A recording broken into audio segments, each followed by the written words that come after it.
Educada numa fazenda no estado de Goiás, a rotariana Eliana Moraes passou a sua infância distante da cidade. Raras vezes ia até a sede do município, quando um vizinho, que era proprietário de um jipe, levava as crianças da região para tomar vacinas.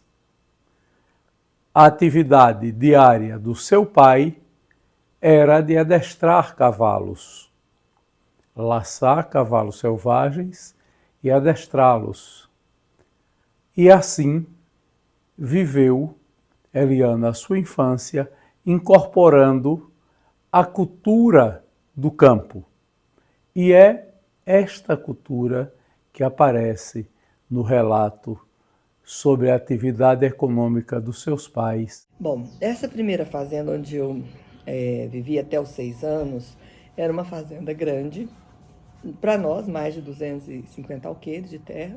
A produção era gado, né? Tinha um gado leiteiro e gado de corte, além de plantar a lavoura para o sustento. Então, plantava o arroz, o feijão, hortas muito fartas, né? O café, o fumo, porque naquela época os homens fumavam muito. Então, eu lembro bem dessas culturas. A batata doce, então plantava bastante. E a fazenda ficava a 36 quilômetros da cidade mais próxima. E não tinha carro naquela época, era carro de boi e cavalo. Então a mamãe conta que quando eu fui uma criança um pouquinho doente, na minha infância, e que quando eu adoecia, papai tinha que ir ele dava meia-noite, ele pegava o cavalo, ia na cidade buscar o remédio e chegava já à noite do dia seguinte. Ela falava assim, se tivesse de morrer, morria, porque assim, não tinha muito acesso, né?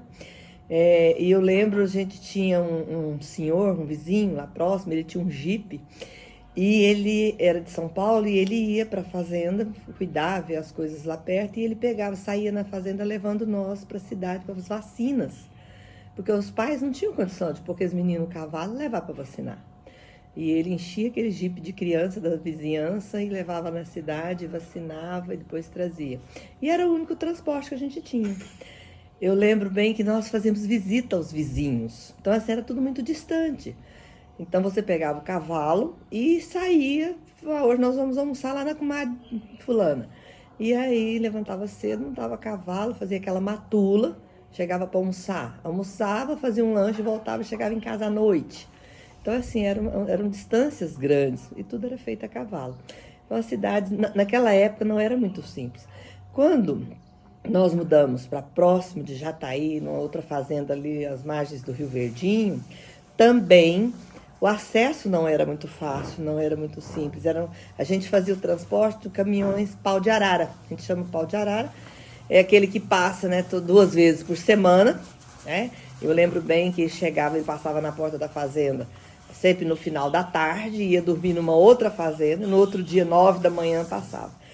E a nossa alegria era quando chegavam as compras, porque naquela época as pessoas da fazenda faziam a lista, davam o dinheiro e entregava para o dono do caminhão. E ele fazia as compras na cidade e levava para a fazenda. Então, assim, naquela época, o nosso acesso era assim. Aos 6 anos, eu fui para a casa da madrinha na cidade, em Jataí, para estudar. Porque na fazenda onde nós morávamos, tinha uma escola próxima, chamava Professor Chiquinho. Só que para eu estudar lá, papai teria que me levar, atravessar o Rio Verdinho de canoa todos os dias. E ele não podia fazer isso, porque tinha a lida da fazenda, o gado, as coisas para fazer, então não tinha. E aí eu fui para casa da minha madrinha e fiquei 4 anos morando com ela para poder estudar, até que meus pais tiveram condição de ir para a cidade. Papai laçava e amansava cavalos. Então ele também isso rendia, naquela época rendia. Então os fazendeiros compravam aqueles cavalos muito bravos, e precisava amansar cavalos para poder colocar na lida do dia a dia, né? Para cuidar do gado e outros serviços ali na região. Então ele amansava cavalo, ele amansava boi para colocar nos carros de boi, para fazer as cangas.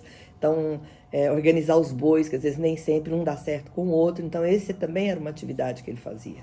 Além de todas essas outras, que era o leite, né? A plantação dos alimentos que geravam o sustento da família. A minha mãe também contribuía já nessa época. Mamãe era costureira, então ela costurava calças para homens. Naquela época ali na região não tinha, e ela começou a ensinar as jovens que queriam casar para costurar.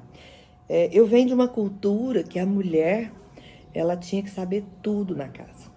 Ela tinha que aprender a cozinhar, cuidar muito bem de uma casa, costurar, bordar. Minha avó foi uma exímia bordadeira. Então, a gente tinha que aprender tudo isso para poder... E a mamãe repassava isso para as moças da região. Aprendi.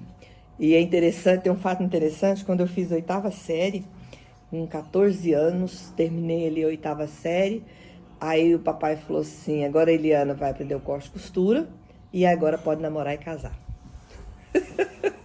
Me mandou ficar com a minha avó nas férias para poder aprender a bordar. Naquela época ainda tinha o curso de datilografia, né, que a gente aprendia. E assim foi.